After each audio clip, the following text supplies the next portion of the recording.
Hey guys, it's your best boxing friends. I'm Kelsey. This is Rachel. Rachel, we like to focus on the hardest hitting news available.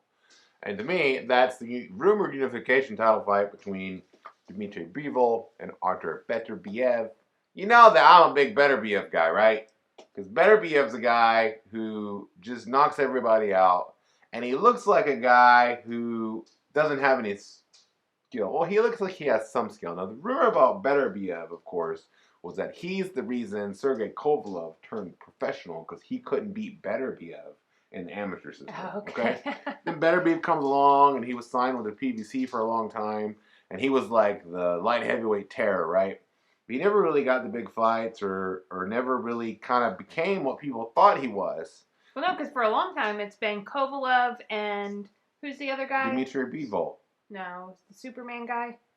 Oh, Adonis Stevenson. Yes. Okay. Like those were like the two guys forever. They never fought each other. A while, yeah. Right? You know. Yeah. And now I feel like they're definitely Kovalev and Adonis. You know, past that prime, right? Yeah. And now of course, we're hearing Adonis was injured in his fight against Alexander Vostik.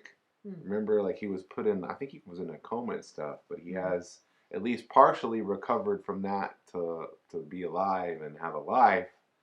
Vostik is who Beterbiev beat in the unification bout in his last fight on ESPN, one of the ESPN networks. Okay. It was a huge fight, and it was a good fight, but it was a fight that Beterbiev showed his dominance by stopping Vostik in that fight.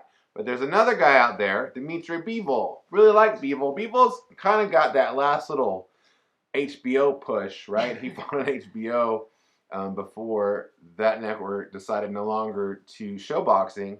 And Bivol is a guy who people are super excited about, but as he moved up to the elite contender status, like he stopped knocking people out, he started winning decisions. And you know how people on, at least on Twitter, they turn on fighters quick, right? When they stop giving what they want.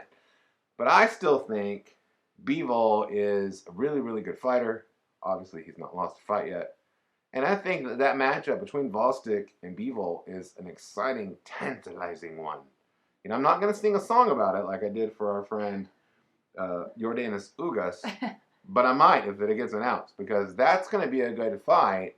What's better?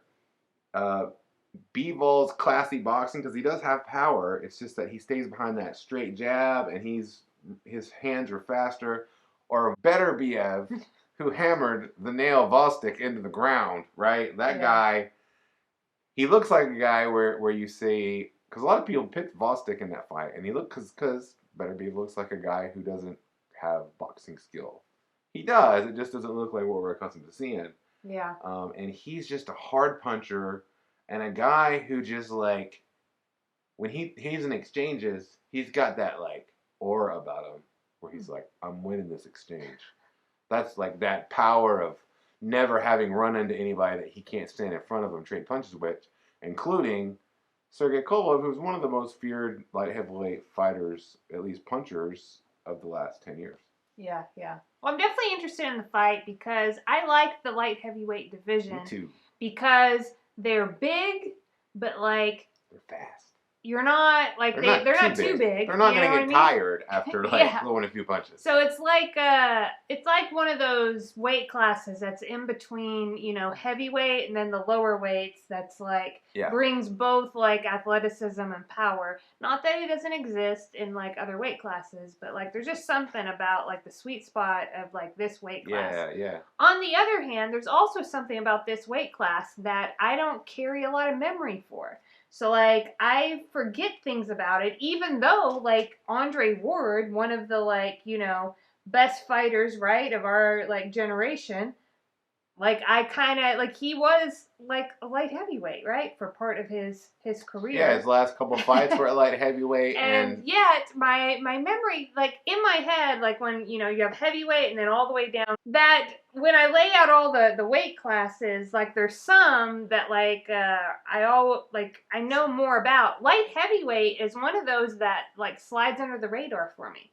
You know, like, I'm going to know a lot about heavyweights.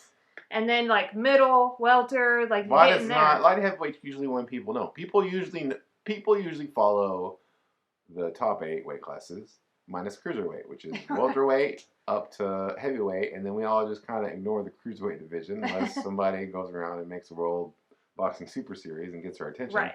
If they try it again the next year, we kind of lose interest. I don't know why that is. Cruiserweight's one of the better weight classes as far as consistently producing good fights. Yeah. But to me, the biggest weight classes in boxing are welterweight, middleweight, light heavyweight, and heavyweight, I would argue. So I don't know why you don't. Why are you dissing light heavies? Why are you dissing light heavies? I'm not dissing it. I just noticed that while we're sitting here talking about it, I was like, oh yeah, this, it's a weight class that, like, doesn't stay, like, on my radar. It would if you had been following boxing when you were a kid, Rachel, because that was Roy Jones Jr. He eventually moved up to light heavyweight and fought there for a while. Yeah. And yeah, you would know it then. Maybe so. Yeah. But you know what you do know?